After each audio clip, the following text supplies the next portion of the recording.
guys, welcome back to my channel. My name is Rutendo, and in today's video we're going to be talking about imposter syndrome and signs that you might have imposter syndrome. Bad little flex, she wanna know me. I stay low key, all gas, no brakes, baby, let them hoes sleep. Body on 10, make your girl OD. I get in my.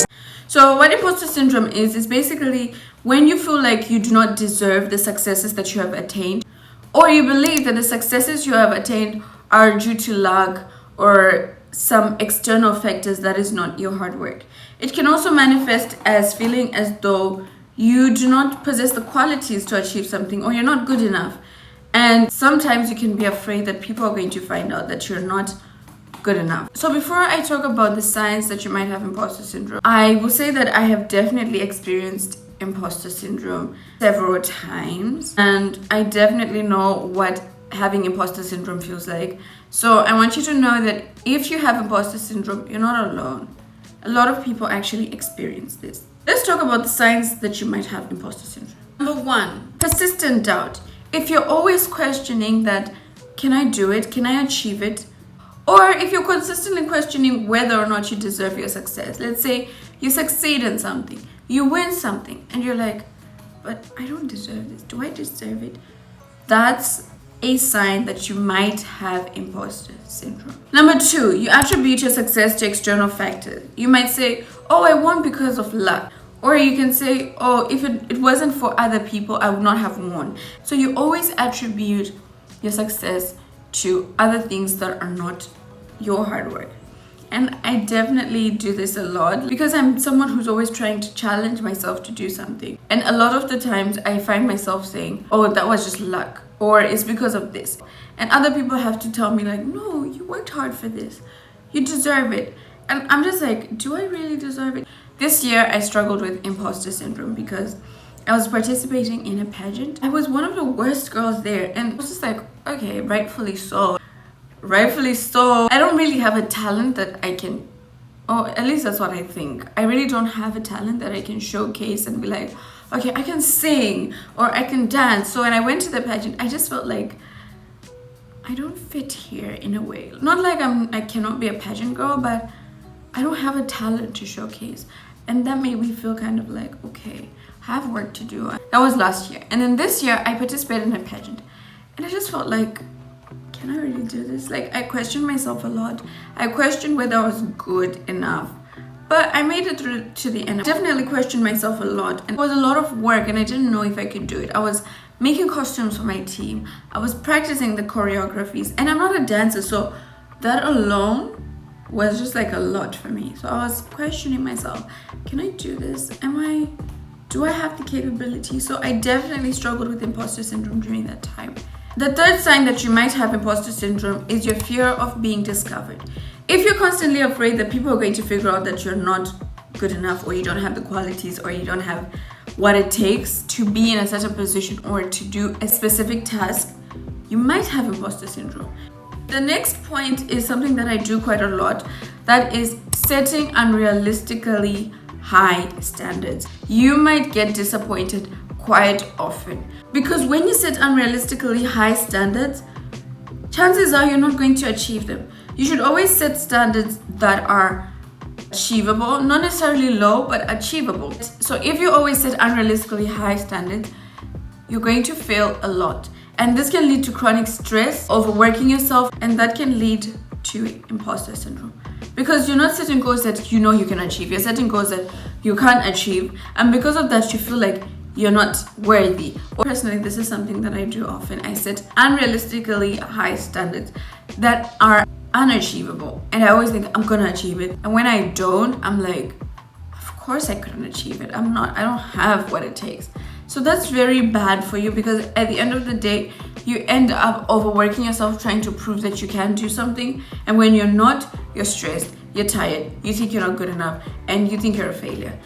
The next sign that you might have imposter syndrome is overworking yourself.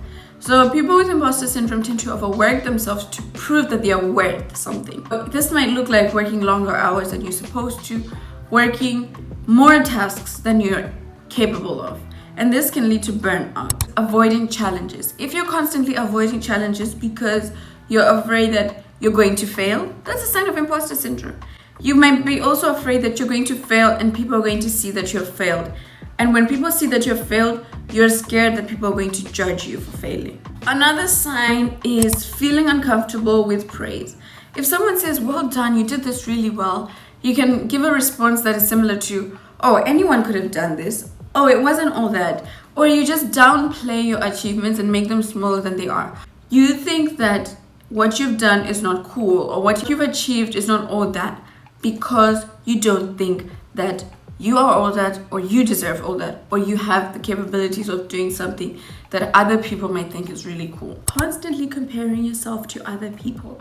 If you're constantly comparing yourself to other people, you feel anxious, you feel bad that maybe you're not doing enough, especially with social media. You're always seeing people younger than you achieving a lot more than you have achieved.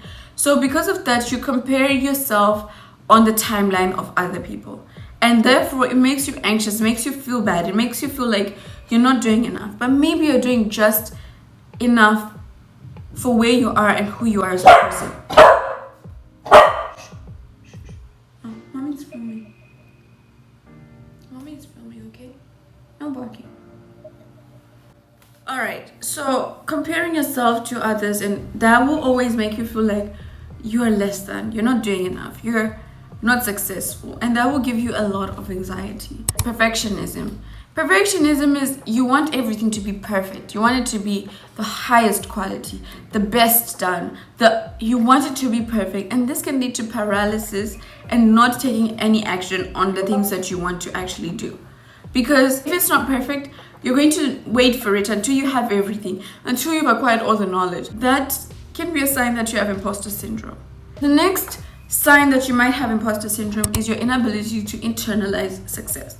So I definitely am in this point, like in this category, because internalizing success to me is a very difficult thing. When I succeed or I do something correctly, even if you tell me you've done it so well, even if I see the results that I've done it, I don't believe it. I'm just like, I don't know. It just doesn't feel, I don't feel it to me. I remember when I graduated from medical school, to me, it just felt like a regular day.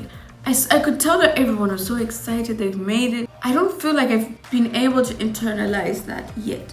Maybe I always tell myself like, okay, maybe when I start working as a doctor, maybe when I can see that I actually know what I'm doing, then it will click.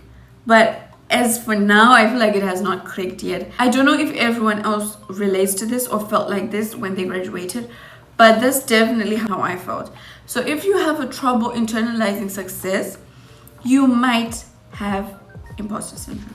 Another thing you might notice is that you always seek validation. Did I do it well? And people are like, yeah, it's really good. But despite all the validation that you get, you always don't feel like it's good enough. You always feel like they've been for real. I remember when I was making videos, I just stopped because I was like, my videos are lame, like they're really lame, like who's gonna watch this? I had a conversation with someone and they were like, your videos are interesting. And I was like, you're just saying that because I don't believe it. When people tell me, oh, I really liked your video, I just think, okay, because you're my friend, they have to say it. Because they know me, they have to tell me something positive. And that's a sign of imposter syndrome. So on this imposter syndrome, you are not the only one who is dealing with imposter syndrome. If you have some of these signs, I want you to know that you're not alone, because this is something that can affect your self-esteem, that can affect your sense of self-worth. With that being said, let me know which of these signs resonate with you and tell me about when you've experienced imposter syndrome.